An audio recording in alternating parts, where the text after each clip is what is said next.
হোক বাইরে ৪৫ ডিগ্রি গরম কিংবা ভারী বৃষ্টির পানিতে রাস্তা ভরা, হোক বজ্রপাত কিংবা যানজট, চাহে রাত হোক কিংবা দিন হোক, আজকের এই ডিজিটাল যুগে আমাদের কোনো চিন্তার কারণ নেই, কারণ আমরা ঘরে আরামে বসে যা চাই তাই অর্ডার করতে পারি শুধুমাত্র একটা মোবাইল ফোনের অ্যাপের মাধ্যমে।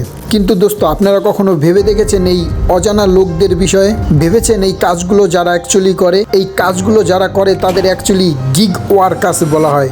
National council for applied economic রিসার্চের এক সার্ভে অনুসারে অন অ্যাভারেজ এই গিগ ওয়ার্কাররা আমাদের দেশে 69.3 আওয়ার্স কাজ করে এক সপ্তাহে। এই জিনিসটা এমন হয়ে গেছে, আপনি সপ্তাহে 7 দিনই কাজ করেন, তাও আবার 10 ঘন্টা, কিন্তু শুক্রবারও কোনো ছুটি নেই। একজন গিগ ওয়ার্কার যত ঘন্টা কাজ করে এবং যতটা কোয়ালিফাইড এবং যত কম টাকা উপার্জন করে, এরকম খারাপ হাল আর অন্য কোনো ওয়ার্কার্সের নেই আমাদের দেশে। ইন্টারেস্টিং কথা হচ্ছে, একজন গিগ ওয়ার্কার্সের কোয়ালিফিকেশন ভালো বাকি সব ওয়ার্কার্সের থেকে যদি কম্পেয়ার করা হয়, কিন্তু অ্যাট দ্য সেম টাইম আমাদের দেশের 80% gig workers financial difficulties face করে থাকে। অন এভারেজ মাত্র 18,000 টাকা উপার্জন করে থাকে মাসে এত কাজ করে। তো দোস্ত, এই যে গিগ শব্দ, এ অ্যাকচুয়ালি দোস্ত একটা টেম্পোরারি জব অথবা এক পারফর্মস অ্যাক্ট। এই জব কখনো পার্মানেন্ট হয় না।